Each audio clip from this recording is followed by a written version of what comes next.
Each passing year has seen our estimate of the probability of life in space increase, along with our capabilities of detecting it. More and more scientists feel that contact with other civilizations is no longer something beyond our dreams, but is a natural event in the history of mankind.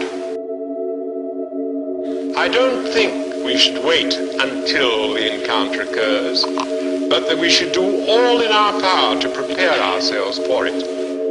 The manner in which we first meet may determine the character of all our subsequent relations.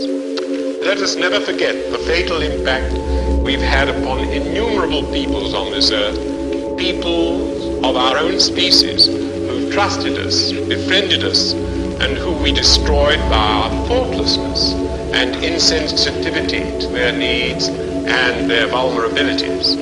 The simple truth is that before we can communicate with others successfully, we must first learn to communicate with ourselves successfully, and we're a long way from having achieved that. Perhaps that is where we ought to begin, with ourselves.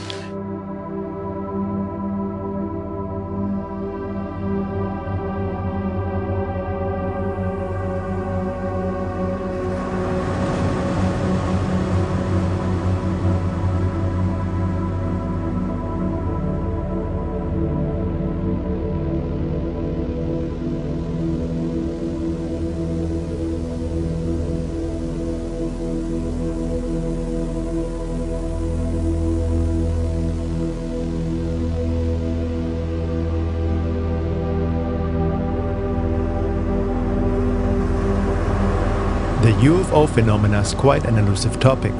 Despite many years of documented encounters, there is still no confirmation from any official authorities, be it mainstream science or government, that there may be something otherworldly going on. On the contrary, there's often ridicule and avoidance whenever the subject comes up.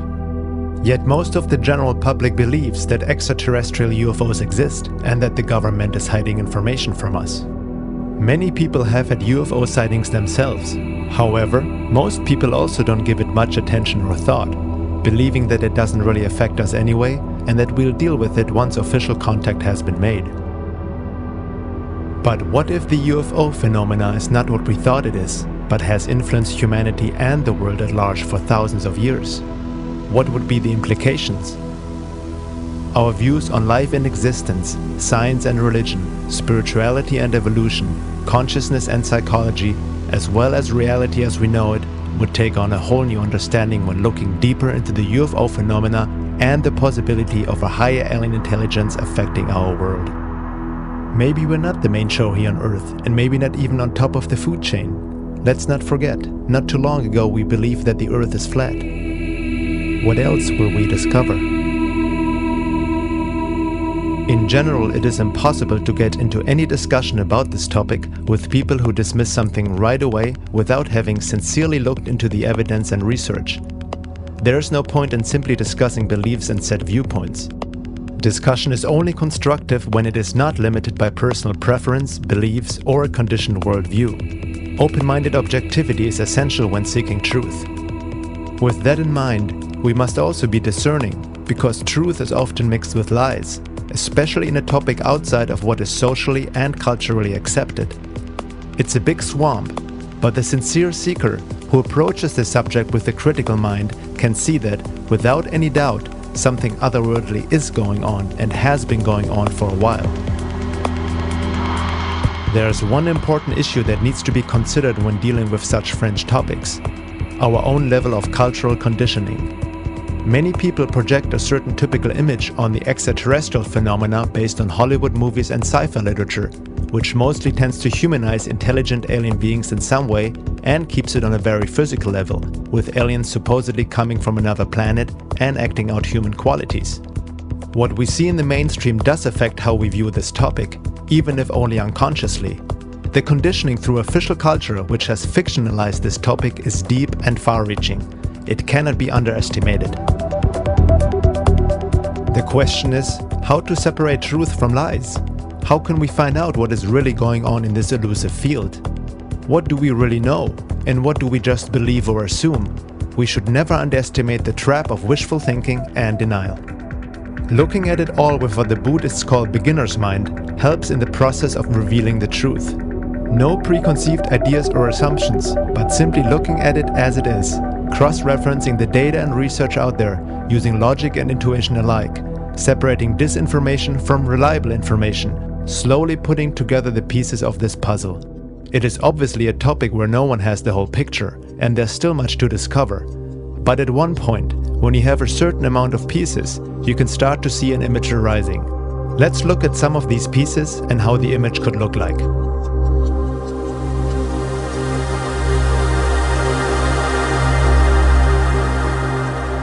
When it comes to well-documented UFO cases, especially involving government and military documents, there's one book to point out, and that is Richard Dolan's UFOs and the National Security State, The Chronology of a Cover-Up. Dolan comes from an academic background, giving him the much-needed critical but open mind when researching such matters.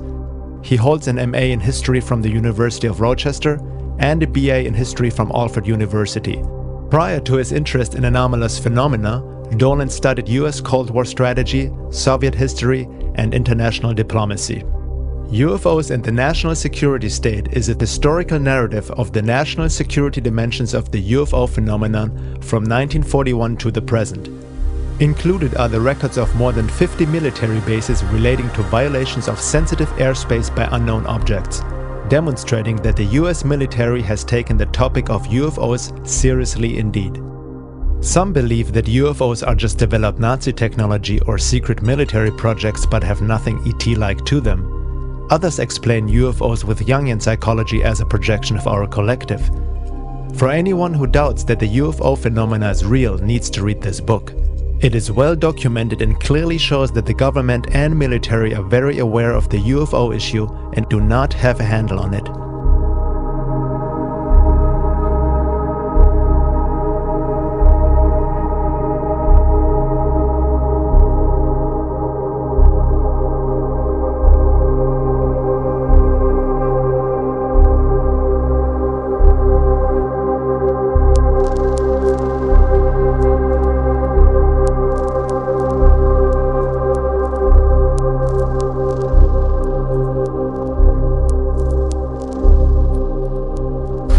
One of the interesting things about UFOs in the history of this country, 1952, a very big year.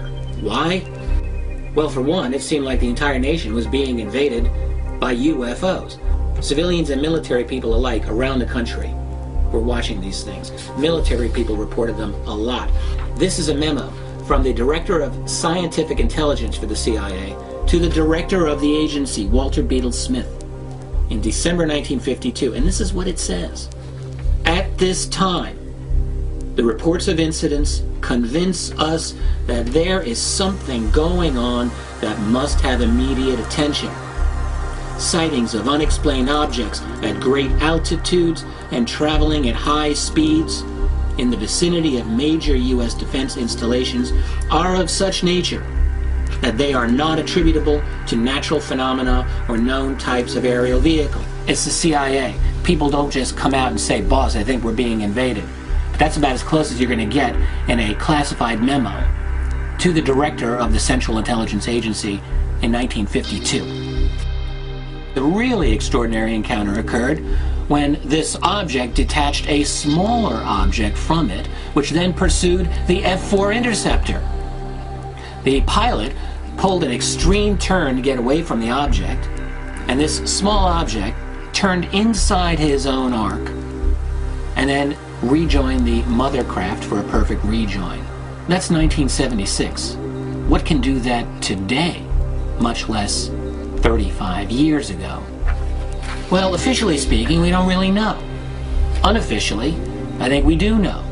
These are advanced technology that is not being operated, officially at least, by our own civilization. And therein lies the problem with the UFO phenomenon. Everyone in the world knows there's something going on, and no one in official power is ever willing to admit it. There are people who are so hide down in their opinions and so skeptical about this without bothering to look at any of the evidence that they will say, well, the government did look into this. The government did have Project Blue Book. They investigated it. They found there was really nothing to this. I heard that there was a scientific investigation too that also debunked UFOs.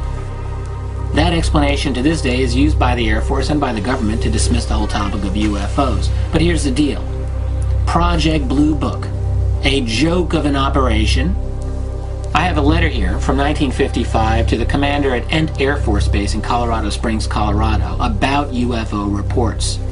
In keeping with the purposes of the UFOB program, in this case UFOB means UFO, it is necessary to strive to reach as many case solutions as possible, thereby reducing the percentage of unknowns to a bare minimum. Not a minimum, a bare minimum. As pointed out in the UFOB guide, the word solution cannot always be used in the scientific sense when dealing with UFOBs. For this purpose, it must more often mean that a given case meets a given hypothesis. If it looks like it might be a flock of birds, you don't have to bother investigating, just put down birds and it's solved. And we're told that they investigated a total of 12,618 sightings and only 701 remained unidentified. Look, I'll tell you right now, those people didn't do one investigation that was worth a damn. That is the scientific foundation, if you can believe it, as to why your government continues to this day to deny that there is a UFO reality worth investigating. Dolan also examines the rising of a national security state or military-industrial complex independent of official government supervision, as well as the issue of disinformation and counterintelligence programs COINTELPRO, designed to deliberately spread false information in order to keep the public away from the truth. Compartmentalization is the name of the game, on a need-to-know basis. That's how secrecy works.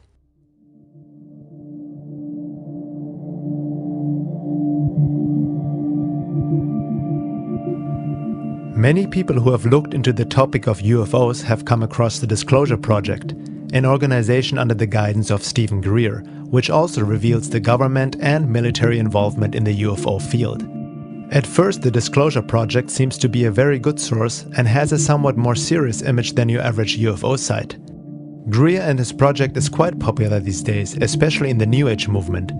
UFO enthusiasts seem to take Greer's work as a credible, reliable source and are happy to hear that our benevolent space brothers are here, possibly providing us with technology like zero-point energy, which the secret government is apparently hiding from us. According to Greer, we are also threatening the aliens and a possible contact scenario because of our space weapon program. While there is some valid information presented by Greer with the very ideal objective of bringing about disclosure of the UFO phenomena through Congress, there also seems to be disinformation, in particular in regards to the intention of the visitors. Greer claims that there is no evidence of any negative behavior on part of the ETs. But is that true? UFO researcher Guy Malone writes about Stephen Greer, "There are certain problems with the lesser-known but equally sought-after goals of the Disclosure Project, which hide, in plain sight, behind the noble top-line pursuit of disclosure, which should raise concerns. Namely the seemingly religious zeal with which Dr. Greer promotes the intergalactic community we are supposedly being invited to join. These other non-essential to disclosure pursuits are built upon a single faulty premise, that UFOs are not ever harmful. It is simply unreasonable to believe that, as a noted ufologist, Dr. Greer has never heard of these or similar reports. Too much of the UFO community simply ignores all such reports in favor of either an undeserved loyalty to the UFOnauts or a hidden agenda, political, spiritual, and/or financial. Promotion of UFO beings as benevolent and the ideal of a peaceful intergalactic community is the hallmark only of uninformed researchers, well-informed disinformation agents, New Age acolytes, and UFO cult leaders."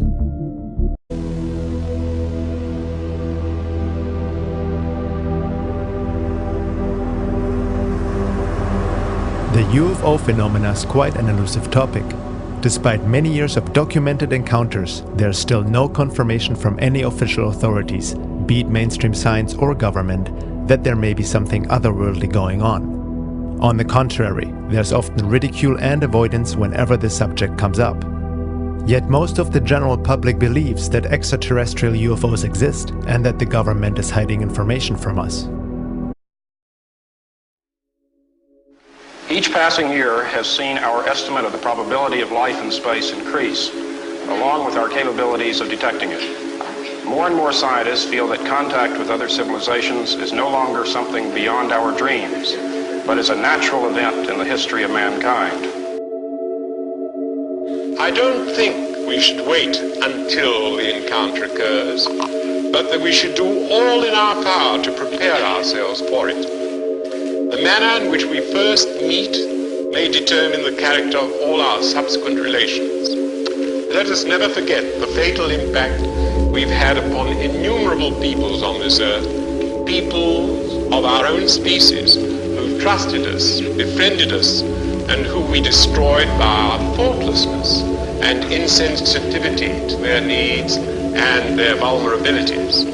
The simple truth is that before we can communicate with others successfully, we must first learn to communicate with ourselves successfully, and we're a long way from having achieved that. Many people have had UFO sightings themselves. However, most people also don't give it much attention or thought, believing that it doesn't really affect us anyway and that we'll deal with it once official contact has been made. But what if the UFO phenomena is not what we thought it is, but has influenced humanity and the world at large for thousands of years? What would be the implications? Our views on life and existence, science and religion, spirituality and evolution, consciousness and psychology, as well as reality as we know it. Perhaps that is where we ought to begin, with ourselves.